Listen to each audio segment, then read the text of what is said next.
Hello, good morning. So previously, na-discuss natin sa Module 5 which is yung developing virtue as a habit. So paano nga ba natin nade-develop or paano natin na-enhance yung mga positive qualities natin in order for us to ma-practice natin siya in everyday lives. So, for the betterment of ourselves. So, under doon sa Module 5, na-discuss natin kung ano nga ba yung moral character.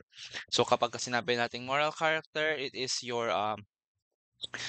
totality of your good qualities and also meron din siyang, it contains din yung vices natin which is yung negative qualities natin. So, na-discuss din natin kung paano nga ba or ano nga ba yung mga factors that can contribute in the development of our moral character and also the process of moral development. Kung paano nga ba nade-develop ang ating morality. And also yung theory ni Kohlberg, the Kohlberg's theory of moral development. So, na-discuss natin yung 6 stages niya.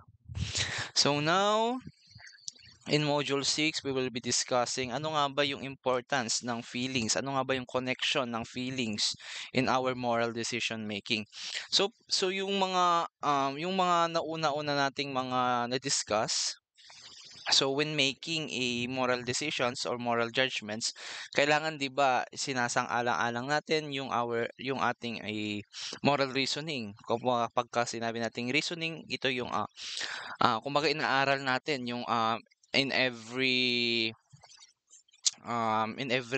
tawag dito, in every corner or in every area nung ating gagawing mga decisions. Kumbaga, hindi natin siya basta-basta ginagawa or hindi tayo basta-basta nagde-decide kung ano nga ba yung gagawin natin. Kumbaga pinag-aaralan muna natin yung magiging consequences, kung ano nga ba yung magiging possible na kalalabasan ng ating action. So kailangan um, inaaral muna natin bago tayo gumawa ng decision. So dito sa Module 6, hindi yon, kumbaga nagko-contradict siya dun sa nauna nating pinag-aralan. So kumbaga kailangan yung feelings natin, yung emotions dapat natin yung sinusunod natin when making a decisions or when making a judgments. Especially kung naka-encounter tayo ng mga events na kung saan na-challenge or um, kumbaga na-arise, kumbaga concern na yung ating morality, especially kapagka nakaka-encounter tayo ng moral dilemma. So kumbaga,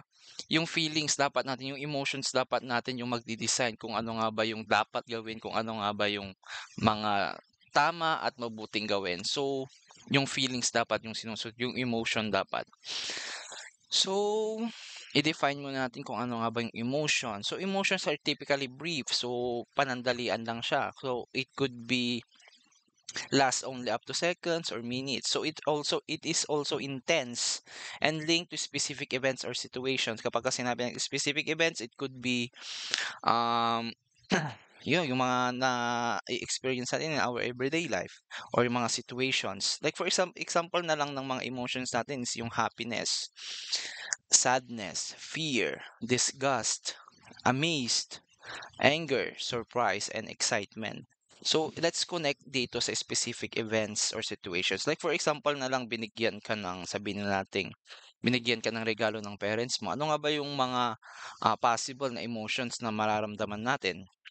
Kung makakaramdam ka ng kasiyahan or happiness, you will also experience din yung excitement kasi nga may bago kang sabihin natin yung binigay sa yung regalo is cellphone. So, you feel excited ah, dun sa experience na yon, and also you are surprised kasi nga hindi mo ini-expect na bibigyan ka ng regalo ng iyong parents. So, ganun siya. They can arise from variety of sources including external stimuli. Kapag kasi sinabi nating external stimuli, ito yung mga bagay-bagay na nakapaligid natin that can trigger or that can elicit our emotion. Like for example, sabi natin sa temperature or other. Sige, focus tayo sa temperature. Kapag kasabing temperature, like for example, kapag ka malamig yung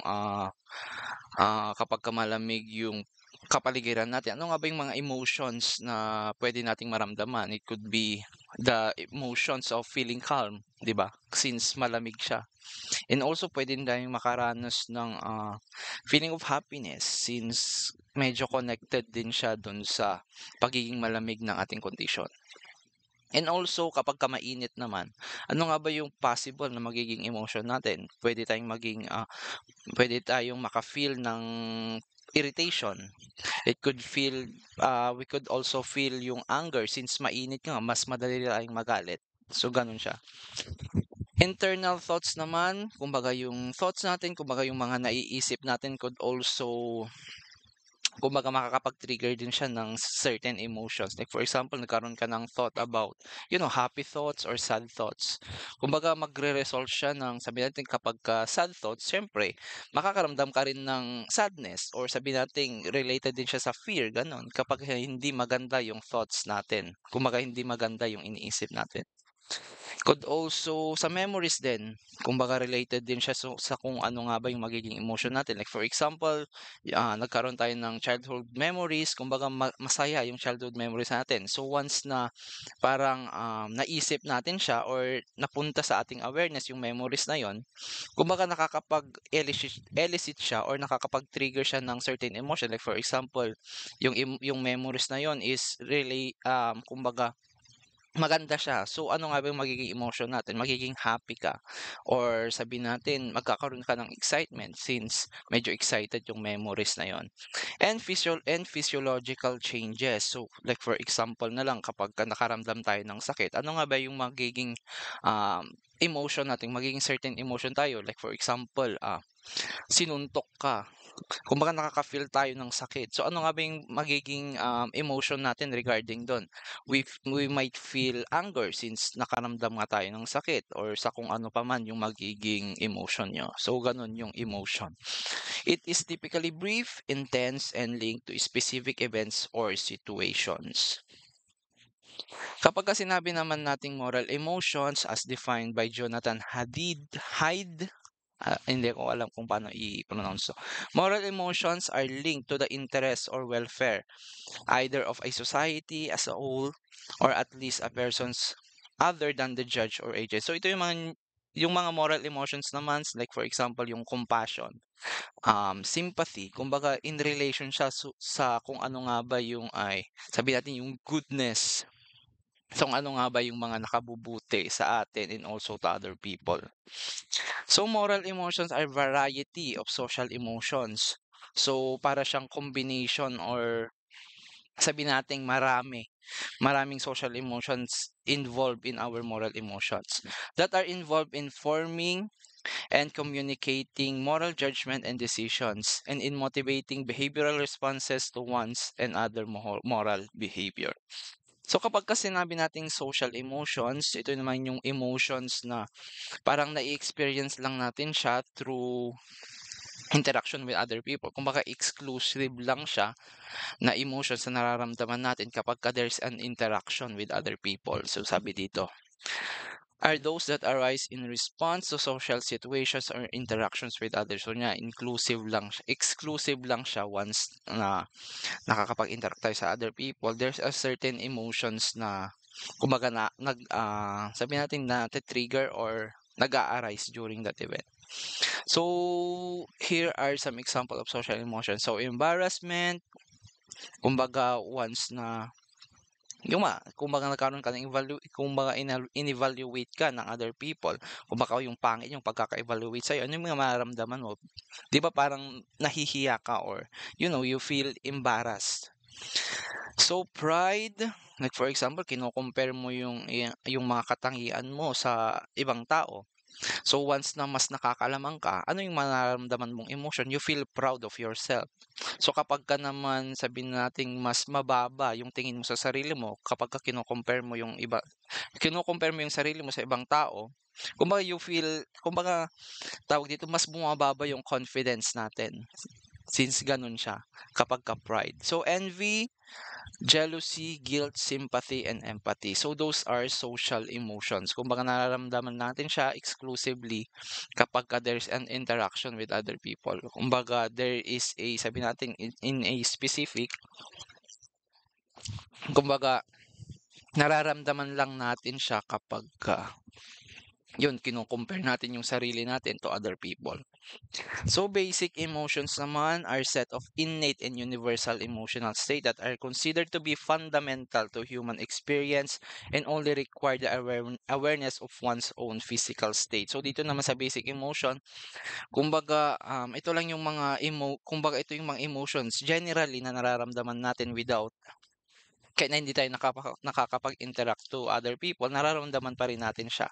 Kumbaga nararamdaman lang natin siya in our own, kumbaga gano'n siya. So, examples ng basic emotion is happiness, sadness, disgust, fear, anger, surprise. So, yun yung mga example ng basic emotions. So when we experience strong emotions such as happiness or hunger, they can influence how we perceive a situation and shape our judgment about what is right or wrong. So imagine na lang yung kumbaga imagine you are in a situation na kung saan kumbaga galit na galit ka. And also compare mo din yung sarili mo in a situation na kung saan masayang-masaya ka. So sabihin na natin in a kumbaga itong mga emotion natin can actually affect yung magiging decision natin or makaka-affect doon sa magiging judgment natin sa isang bagay. Like for example na kapag galit ka, iba yung magiging response mo in this specific event or in this specific situation. Kapag ka masaya ka naman, syempre magiging iba yung magiging reaction mo to this specific situation. So kumbaga mas okay na maging neutral yung magiging kumbaga neutral yung sabihin na natin yung state mo dapat when making decisions kasi nga mas okay kasi kapagka neutral lang yung mga nararamdaman natin since kapagka may in relation na siya to our emotions, it could be magiging reckless tayo dun sa magiging actions natin, magiging reckless tayo sa magiging decisions natin. So while rational considerations like rules, norms, and principles play a critical role in moral decision making, emotions provide a sense of depth and urgency to those decisions. So kumbaga yun nga, kapag ka involved na kasi yung emotion natin, kumbaga mas nagiging genuine or mas naging authentic yung reaction natin in response to a specific um in a specific event or situation. So, ganun siya. So now we will be proceeding to feelings as instinctive and trained response to moral dilemmas. So yun nga sabi ko kanina, we don't need moral reasoning in order for us to respond in a moral dilemma. Kumbaga, hindi natin kailangan na aralin pa yung isang ah, isang situation. Like for example, naka-encounter tayo ng moral dilemma kung saan nacha-challenge dito yung ating sense of morality. Kumbaga hindi na natin siya inaaral. Kumbaga kung ano na nga ba yung feeling natin, kung ano nga ba yung magiging emotion natin, yun na yung magiging basis ng ating moral decisions. So we don't so hindi natin kailangan timbangin yung mga possible consequences, hindi natin pwedeng hindi natin dapat yun nga yung magiging consequences. Kumbaga ano nga ba yung magiging feeling mo, kung ano nga ba yung emotion mo, yun na yung magiging respond natin in a specific moral dilemma. So kumbaga yun na yung basis, yung feelings and emotion na natin yung basis ng ating decisions or judgments. So emotion as a moral compass of reason in moral experience. So emotions are said to be a moral compass. So yun na nga yung magiging guide natin in order for us to make a decision, to make a sound decision and judgment. Because too much of reason can be very dangerous. So yun na nga, kumbaga kapagka kasi ginamit nating emotion natin, kumbaga mas nagiging authentic yung ating magiging respond in a specific situation. Like for example na nga lang, you are faced in a sabi natin in a dilemma.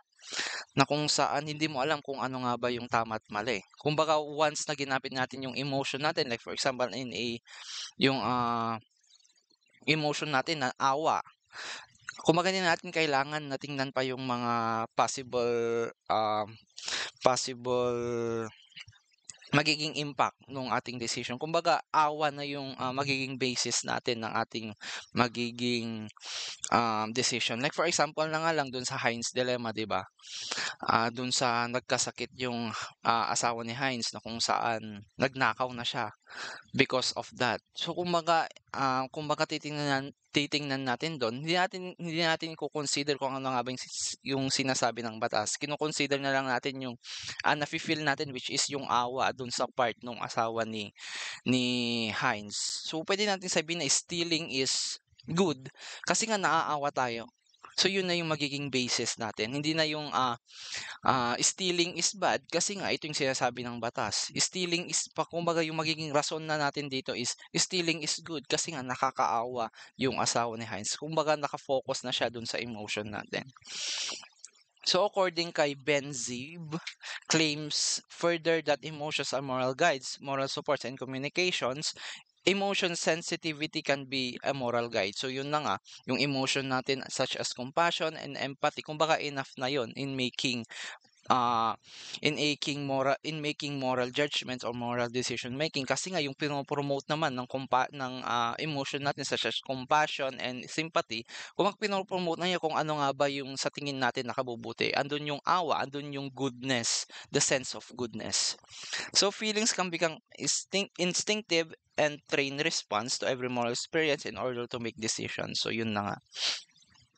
Like for example, having a bad feeling on choice may help a person choose another better option. Like for example na nga lang, kumbaga, when you make an action, kumbaga hindi maganda yung naging kalalabasan ng action natin, kumbaga it helps us to assess kung tama nga ba yung ginawa natin. So ganun siya. Having a bad feeling on choice may help a person choose another better option. So yun nga. So C, emotion can be a moral support to fight immorality. So having been shown love and concern, one can motivate to do what is right, such as fighting corruption and abuses. So yun na nga, 'di ba kapag like for example dun sa um dito sa corruption and abuses.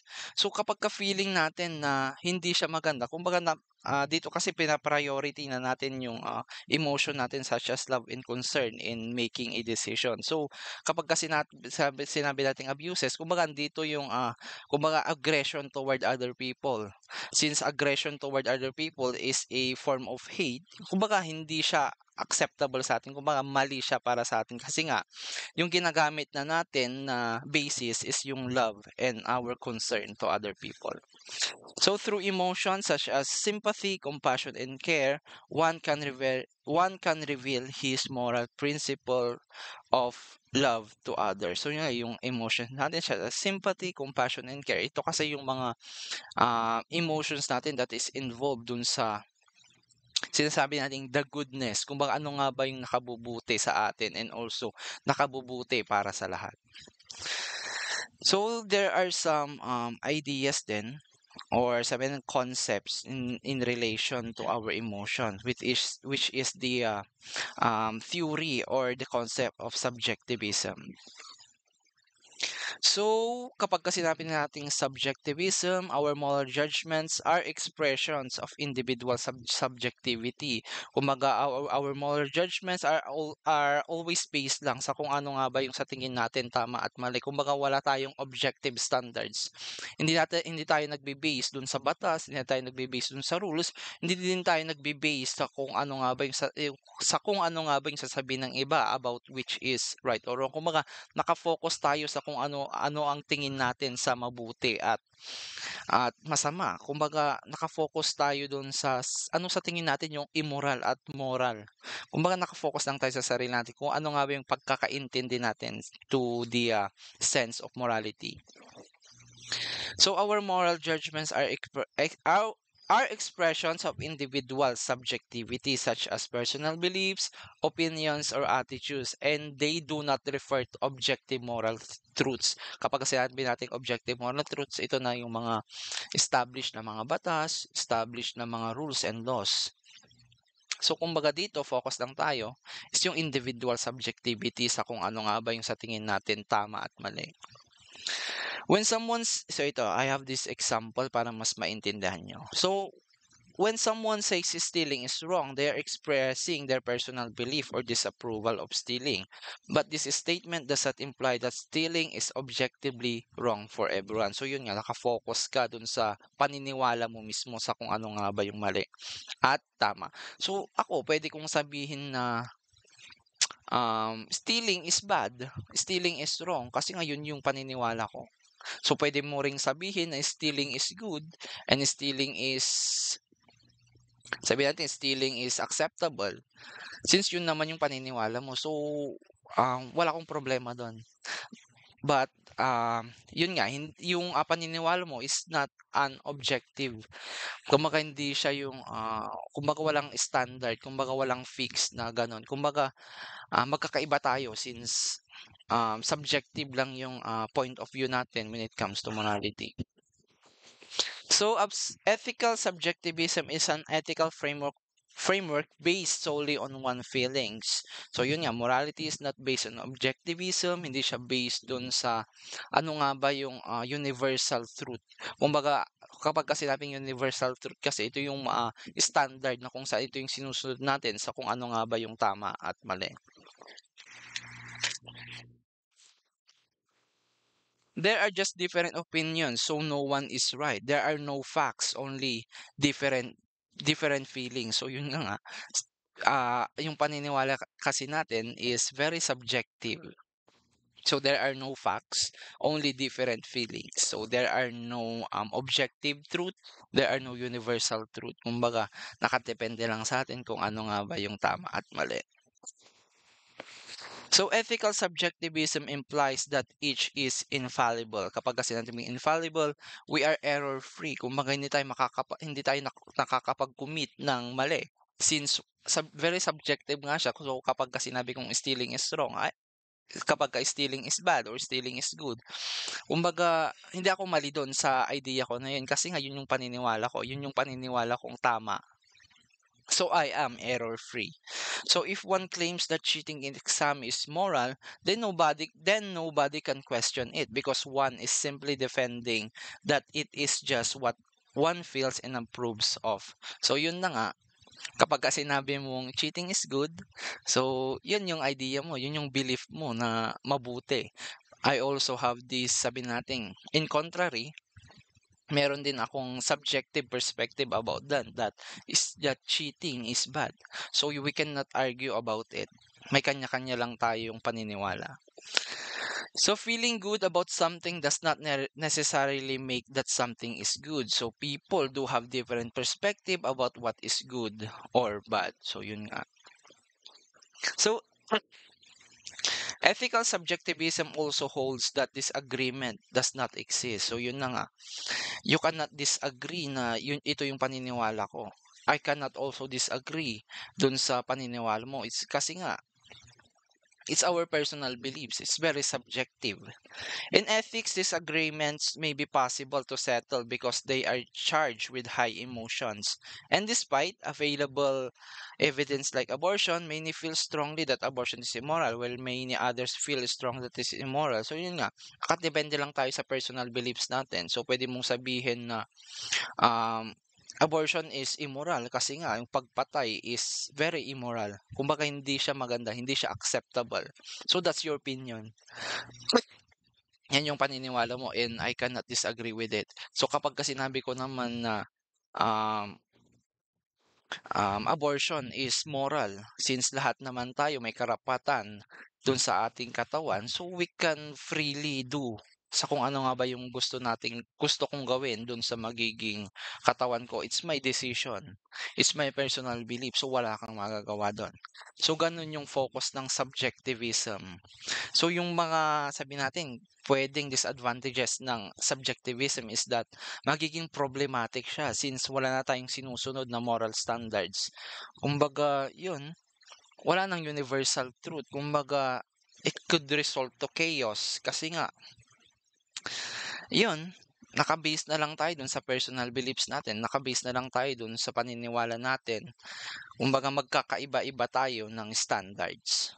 So, 'di ba, mas okay pa rin na may moral, sabihin nating moral standards kasi yun yung magiging basis natin, dun yung magiging standard natin or benchmark natin sa kung ano nga ba yung tama o mali. Kumbaga it will serve as a guide sa atin.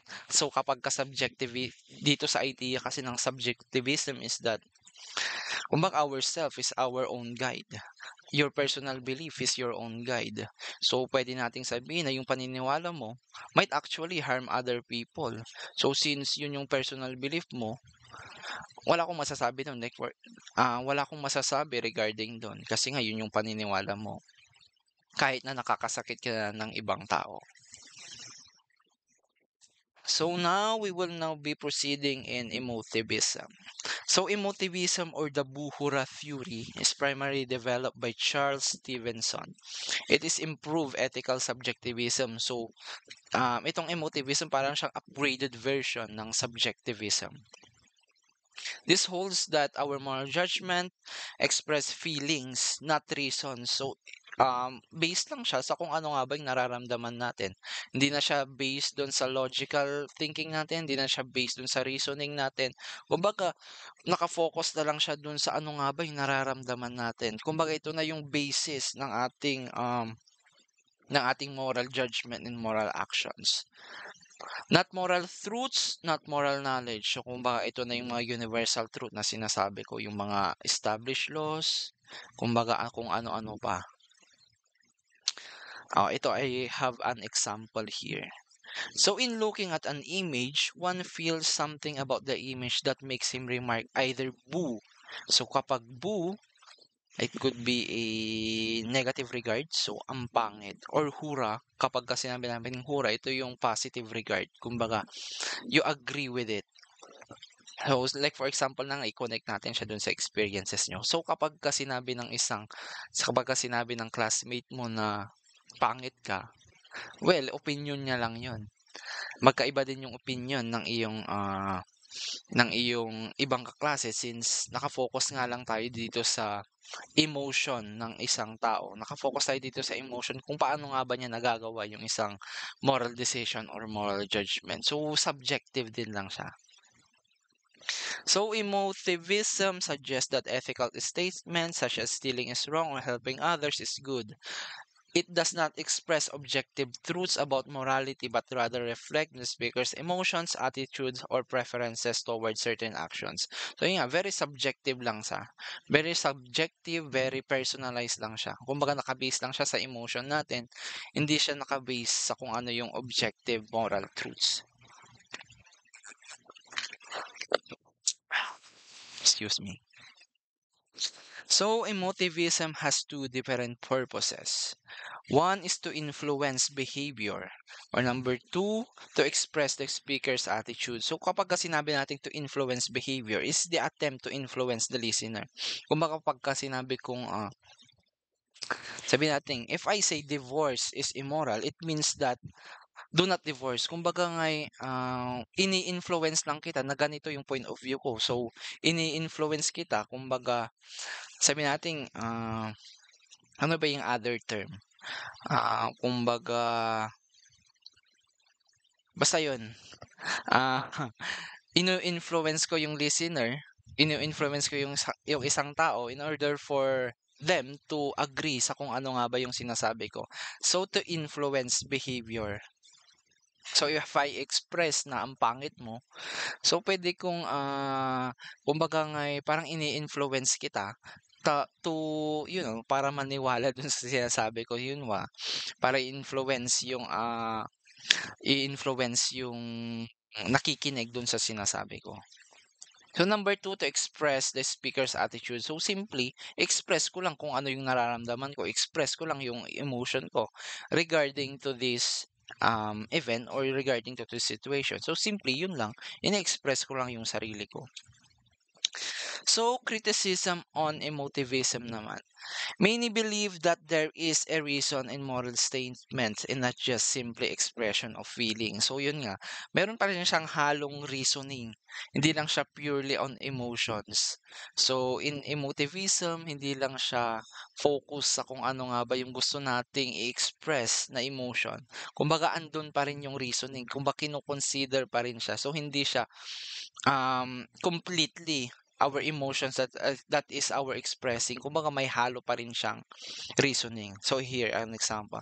If one claims that mercy killing is bad or yung sinasabing euthanasia, it does not only express a feeling of disgust or disapproval. So yun nga, kapag ka sinabi natin killing is bad, mercy killing is bad, hindi lang siya yung expression ng ating disapproval when it comes to that. Kumbaga, meron pa rin siyang kahalong reasoning. It actually entails supporting reasons why killing is bad, such as life is sacred. Kumbaga yun na nga ito. Kumbaga para siyang combination pa rin ng emotion ng ating emotion, also reasoning. Kapag ka sinabi natin ito yung criticism on emotivism. So, clear naman siguro dun. So, criticism lang naman siya. So, basically, kapag ka in-express mo yung emotion mo, may halo pa rin siyang reasoning when kapag ka ganun yung magiging decision mo. So, parang combination lang siya ng emotion and reasoning.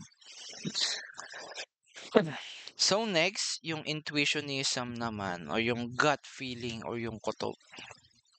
So, intuitionism is another ethical theory that judges the rightness or wrongness of an act by some kind of intuition.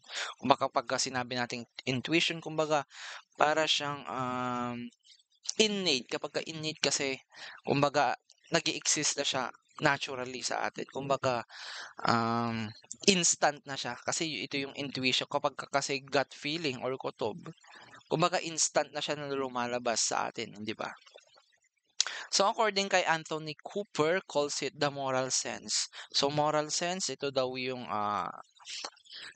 magse-serve as a guide natin when making moral decisions, when making moral judgments. Kumbaga, yung intuition dapat natin yung nasusunod when making moral judgments, especially if you encounter in a moral dilemma. Kumbaga, once na yung once na nagbe-base once na nagbe-base tayo dun sa intuition natin, we don't need na yung moral reasoning natin. Kumbaga, in an instant, pumapasok siya sa kung ano nga ba yung dapat nating gawin. So, we don't need reasoning about that.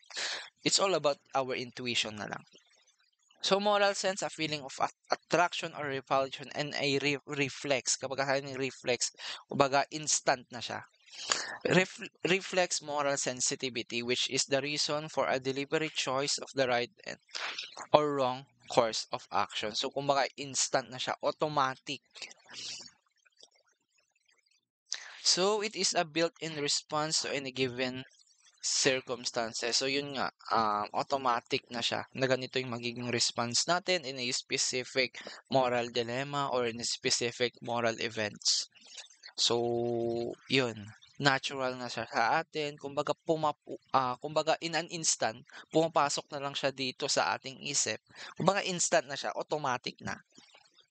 For the intuitionist, good is identifiable, objective moral truths that do not depend on human thinking because basic morals principles are self-evident. So yun na nga, naka-base na siya dun sa ating sarili.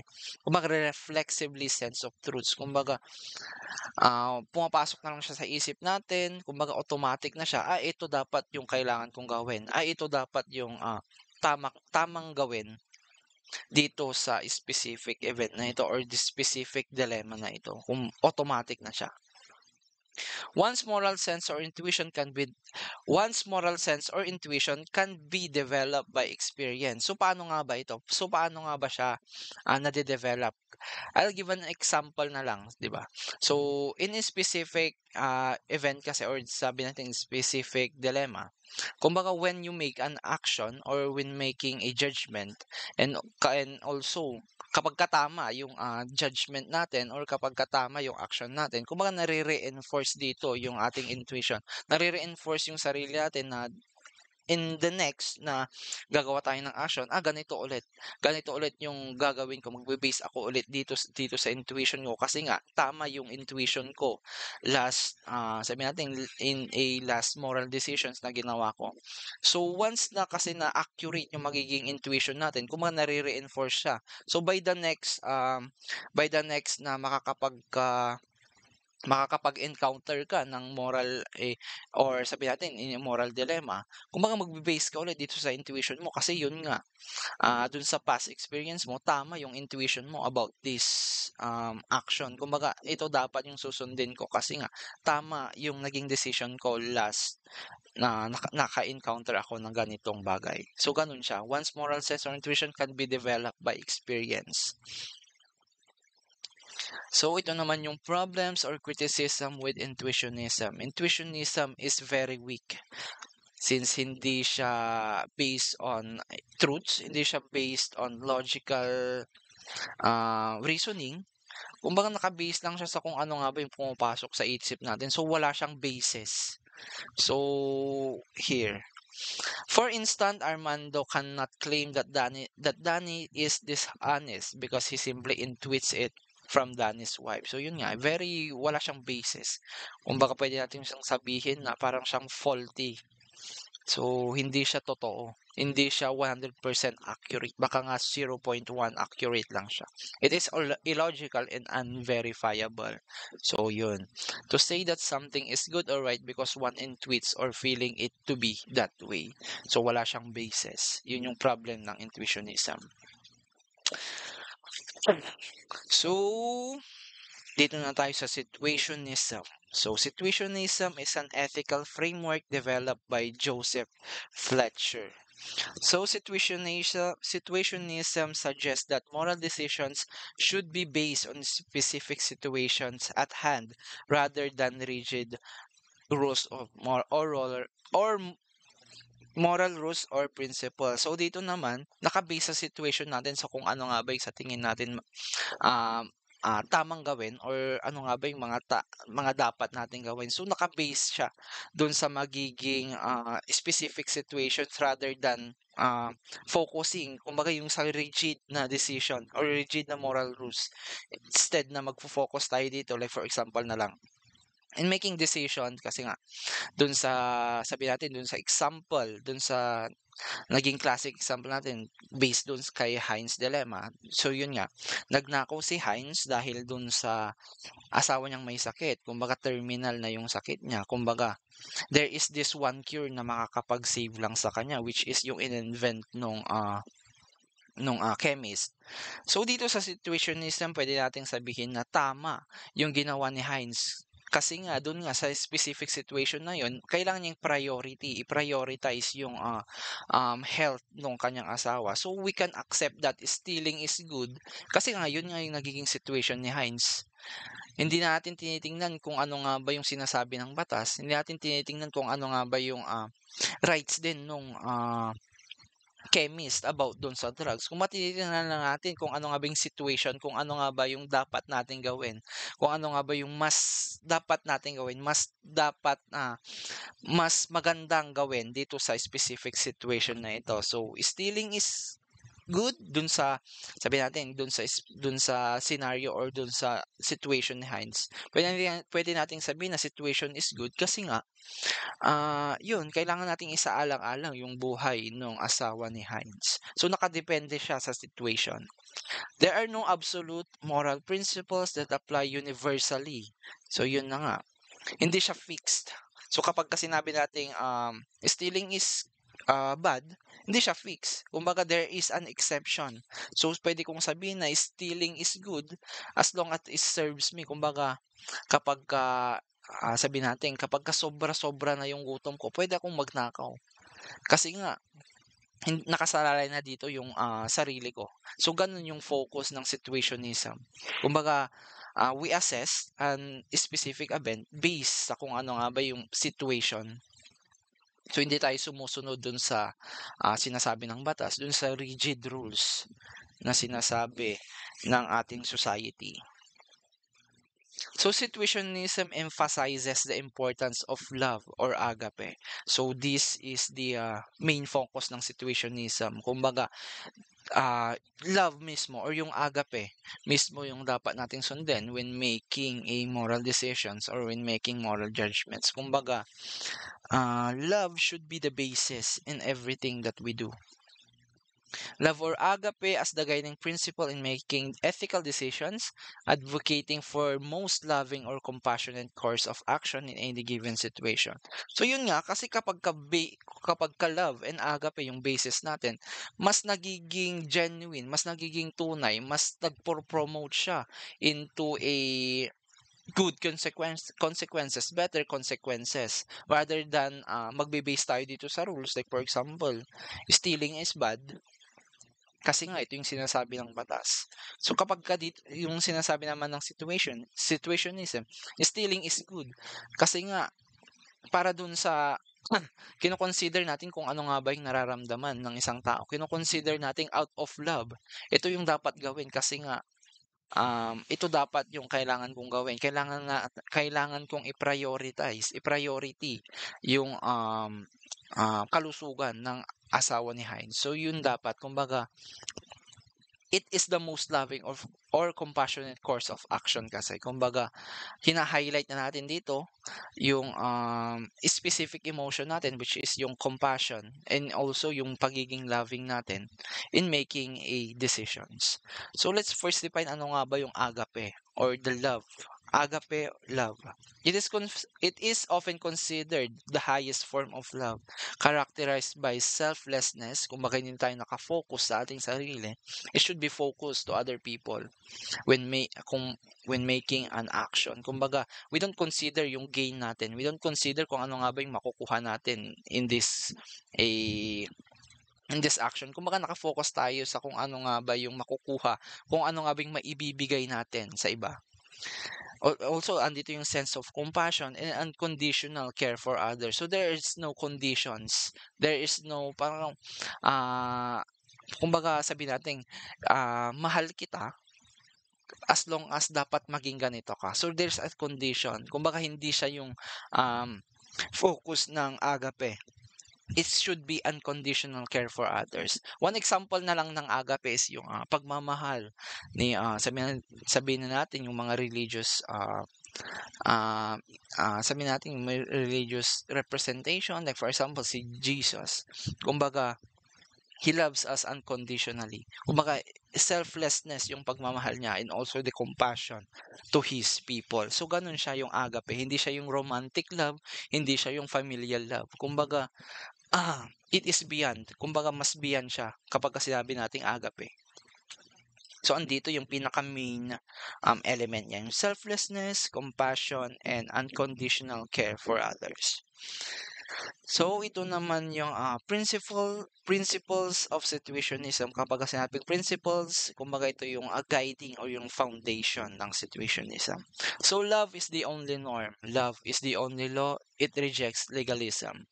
So, in every actions that we do, kailangan nakasalalay yung, sabihin yung agape or your love. Kumbaga ito dapat yung magiging basis natin. It should be the norm. Kumbaga it should be the standard. Love is the only law. So, kailangan ito yung sinusunod natin in every actions. It rejects legalism. So, pagka sinabi natin it rejects legalism, ito yung mga moral standards or kumbaga yung laws mismo, yung rules na sinusunod natin. So, kumbaga mas mataas dapat yung love kesa dun sa legalism na ginagawa. Dun sa legalism o yung mga laws na na-establish. So yun nga, kapag sinabi natin stealing is good as long as it serves other people, as long as it promotes the goodness, pwede na siyang i-consider kasi nga andun nga yung sense of compassion andun yung sense na sabi natin, the goodness na gusto mong ipakita sa other people. So, mas matimbang yung stealing is good kaysa dun sa stealing is bad kasi nga yun yung nakasaad dun sa rules or yun yung nakasaad um, i dun sa laws na sinusunod natin. So, love is the only norm. So, it should be the standard. Love and justice are the same. No love, no justice. So, kailangan andun yung love. Kasi hindi mo naman makakamit yung justice. There's no fairness kapagka walang love. There is no fairness kasi nga, let's make a scenario na lang. Kumbaga sa dalawang tao, 'di ba? They do have different rights. They do have different sabihin na nating rights and sabihin na nating belief. So paano nga ba tayo magiging patas sa kanila? Paano natin ipapakita yung justice? Kailangan andun kasi yung love, eh. Kailangan minamahal mo yung isa and at the same time minamahal mo yung isa. Kumbaga it serves as a justice. Kumbaga it serves them both. So ganun siya. So love and justice are the same. So no love is no justice. Love is not liking. So yun nga sabi ko kanina, hindi siya yung conditional lang. It should be unconditional despite sa kung ano nga ba yung bad qualities ng isang tao. Kumbaga you became selfless. Kumbaga you still consider din naman, you still acknowledge dun sa negative side ng isang tao. Basta love is not liking. Kumbaga it should be critical na sentimental kapagka sinabi natin gano'n. Kailangan andun yung sense of responsibility natin na yun.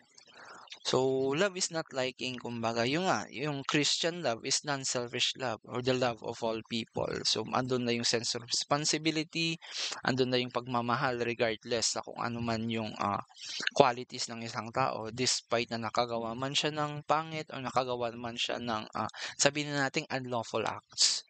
So, ito yung pinaka-example na Christian love is non-selfish love of all people.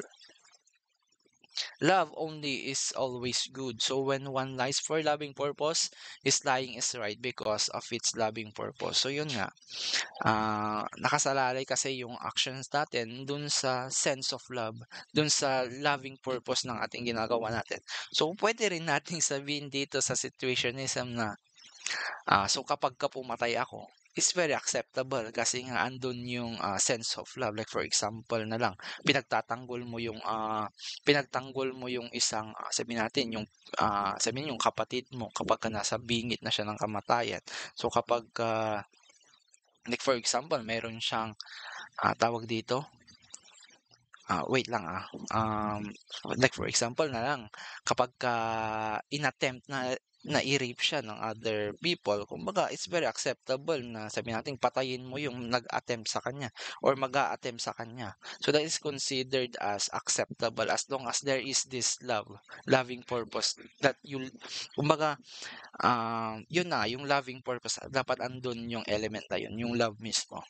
Love justifies the means. So ito, your action is still kumbaga acceptable or kino-consider pa rin yung isang action mo kahit na unlawful na siya, kahit na unacceptable na siya dun sa mata ng iba, as long as andun yung love mismo na element, it can justify your action. Kasi nga andun yung element ng love, eh. So love decides there then, that is love decisions are made simultaneously and not prescriptively. So andun in everything that we do, kumbaga nakasalalay pa din yung love na sense or yung agape. Kumbaga andun yung compassion, andun yung selflessness in whatever we do. So ito naman yung criticisms or problems with intuitionism. The biggest problem in situationism is that there will always be a dispute as what most loving action is and what is actually means in practice. So yun nga, may kanya-kanya tayong perspective sa kung ano nga ba yung tingin natin, kung ano nga ba yung perspective natin about what is love. So ayun nga, very subjective pa rin siya. Kasi nga ito yung intuitionism, wait, hindi siya intuitionism, it should be situationism. Mayroon na siyang typographical error. So yun. So situationism, intuitionism, emotivism is under, and also subjectivism is under dun sa emotions natin. So, nakadepende lang siya sa kung ano nga ba yung, personal beliefs natin, nakadepende lang siya dun sa personal perspective natin. So, every person is subjective and has his own interpretations of love. So, ikaw, magkaiba tayo ng interpretation of love. Kapag ka sinabi kong love, magkaiba tayo ng interpretation. Malaki yung possibilities na magkaiba tayo ng interpretation of love kasi nga, we are different individual. May kanya-kanya tayong perspectives about sa mga bagay-bagay. So doing bad such as heinous crimes because love is critical or discerning. So yun nga, very acceptable kumbaga if you committed an unlawful act or sabi nating maling behavior, eh, pwede siyang i-consider kasi nga love justify the means. As long as andun yung element ng love, ginawa mo siya out of love. Kahit na pangit yung actions na ginawa mo, acceptable pa rin siya kasi nga you made it out of love. So, malapit na tayong matapos. So, dito naman tayo. Feelings, instinctive, and trained response to moral dilemmas. So, feelings or emotions can be powerful once they are developed as an instinctive and trained response to moral dilemmas. So, yun nga. Yung promote dito is that it should be yung ano nga ba yung nararamdaman natin should be the basis. So, kung ano nga ba yung dapat natin gawin in a specific event. So, kumbaga we don't need moral reasoning na daw as long as ah, yung feelings or emotions natin yung nasusunod. So fundamentally, emotions should be trained to become naturally resilient to perceive adversaries or difficulties as temporary. Kumbaga kailangan din nating i-train yung ating emotions in order for us to kumbaga para mas maging effective. Kumbaga hindi tayo mas affected sa kung ano nga ba yung magiging situation, kung ano nga ba yung magiging event since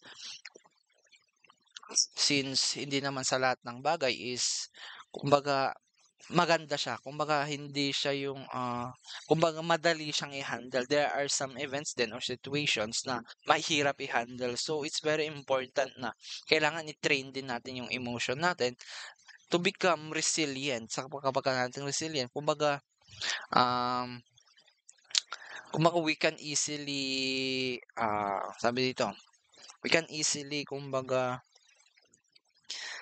madali tayong maka-recover if ever na maka-encounter man tayo ng mga difficulties or adversaries. So in feminism, so familiar ba kayo sa feminism? Feeling is the correct strength of women since yun nga, yung kapag kasi sinabi natin kasi sa mga babae, nature nila yung pagiging compassion. Nature nila yung care. So ito yung basis ng kanilang strength. It is the basis of kumbaga ito yung core strength nila, yung emotions or yung feelings nila. So napapansin nyo naman siguro 'di ba sa mga parents natin, especially yung mother and father natin, 'di ba magkaiba sila? More on caring kasi kapagka sinabi natin kapagka sa babae, they are more nurturing, they are more caring and loving compared dun sa parents natin na yung sa father natin. Kumbaga nature talaga ng mga babae yung ganong virtue or yung ganong mga qualities. Kumbaga they use their emotions to kumbaga in taking care of us. Kumbaga yun. Training feelings will eventually become the virtues of care and compassion which are necessary element of good decision. So yun nga, once na naging basis natin yung care and compassion in making decisions, mas nagiging okay, mas nagpo-promote siya into better decisions and better actions. Kasi nga andun yung sense of goodness kapag sinabi natin care and compassion. So let's first define ano nga ba yung emotional resilience. It's the ability to adapt to stressful situations and cope with life up and downs. So yun yung sinabi ko kanina. Kumbaga mas madali tayong makarecover once na naka-encounter man tayo ng adversaries or difficulties in life, especially in moral dilemmas since hindi madaling gumawa ng decision, especially kung hindi natin alam kung ano nga ba yung magiging consequences ng magiging action natin. So, it's very important na i-train natin yung emotion natin in order for us to become emotionally resilient. Kumbaga, mas nagiging strong yung emotions natin. So, according kay Madhulina, kay Chowdhury, it holds to become emotionally resilient person in times, moral dilemmas must train in responses such as to think before reacting. So yun nga, sinasabi ko kanina, our emotions din may mga disadvantages din siya since yun, may mga criticisms, yung sa subjectivism, 'di ba, intuitionism, meron siyang mga disadvantages. So, mas okay pa rin na gamitin natin yung, emotions at the same time yung reasoning natin when making decisions. Kumbaga i-balance or sabihin natin andun pa rin yung element ng reasoning natin when making decisions. So, kailangan yun, to think before reacting. Kumbaga dapat i-consider pa rin natin yung mga bagay-bagay, yung mga consequences ng magiging actions natin.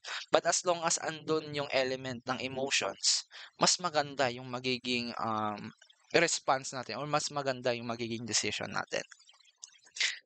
We should also to focus on finding solutions. So yun, kailangan hindi dapat tayo sabi nating na-o-overcome yung, mga stress or sabihin natin mga difficulties when making decisions. Kailangan naka-focus tayo dun sa paghahanap ng solutions. Kumbaga, kasi kapagka mas okay yung emotion mo, yung, sabihin natin yung adaptability ng emotion mo, mas create tayo or yun nga, nakakapag-create tayo ng mas magandang solutions. We create better options. To not bottle up negative emotions. Kapagka dito naman, to not bottle up negative emotions, kailangan i-express din natin yung mga negative emotions, hindi lang yung kinikimkim dapat. Kailangan hindi rin lang yung mga good emotions yung ine-express natin. It also important din to express yung mga negative emotions natin. So, ano nga ba yung mga negative emotions natin? Like for example, yung anger, yung frustration, kailangan din natin siyang i-express in a kailangan, yun, kailangan ma-express din natin siya. Kasi when you bottle it up kasi, hindi rin siya maganda kasi nga nire-repress or hino-hold back mo yung emotions mo, so hindi rin siya healthy. So, kailangan i-express din natin siya regardless kung positive man or negative. But as long as you express it kailangan i-regulate mo din siya when you expressing negative emotion. Kumbaga, you express it in control. Kumbaga, ganun siya. To sort out conflicts through discussions, also important din na we talk to each other or sabi natin we talk to our friends, sabihin na lang natin na ganun. Or puwede rin natin siyang kapagka wala kang friends o kapagka walang, kausap, puwede mong kausapin yung sarili mo mismo through mirror. Kumbaga mag-uusap kayo intrapersonal relationship, para siyang gano'n. Kumbaga di-discuss mo siya, pero mas better pa rin na may nakakausap ka in order for you then na kumbaga magkaroon ka rin ng other ideas regarding sa ganito or sa ganyan. This is very important. Kailangan pag-usapan yung conflicts through discussions din. To be high on acceptance and forgiveness. So yun nga, mapagpatawad, kailangan natin tanggapin din. Kumbaga, we do not reject a conflict. Kailangan tanggapin natin siya. Kasi mas okay kasi na tinatanggap mo yung isang situation, especially kahit na pangit man siya, kailangan tanggapin natin, kailangan natin i-accept in order for us to mas makahanap ng better solutions doon sa magiging problems natin. To create and sustain long-term relationship. So then, kailangan isaalang-alang din natin yung relationship natin with other people. To be patient, understanding, and willing to adapt. To express emotions in a socially acceptable way. So yun nga, kailangan natin express yung mga negative emotions natin in an acceptable way. Kailangan control din natin yung mga negative emotions natin. To be aware of his thoughts, emotions, and inner potential. Kailangan din maging aware tayo dun sa mga nararamdaman natin. Kasi once na nagiging aware ka, mas namo-monitor mo yung mga magiging actions mo, di ba? Kasi mas okay na rin nga alam mo yung mga thoughts mo, alam mo mismo yung mga nararamdaman mo. And lastly, to be not ashamed to ask for help when it needed most. So kailangan, 'wag nating solohin yung mga problema natin. It's always better pa rin na may nakakausap tayo, may napag-she-sharan tayo ng ating problems in order for us pa rin naman to ma-express kung ano nga ba yung mga dinaramdam natin, sa kung ano pa man yung yung mga conflicts, yung mga inner conflicts that we have. Kasi mas okay pa rin yung may kausap, especially kung, pinagkakatiwalaan mo yung kausap mo, your friends. So yun, kailangan, i-express din natin yung ating emotions. So here are the ten ways in order for us ma-train yung emotion natin. So yun lang for module 6. So I hope you understand. Kung may mga questions kayo, you can ask me later. So yun. Goodbye everyone.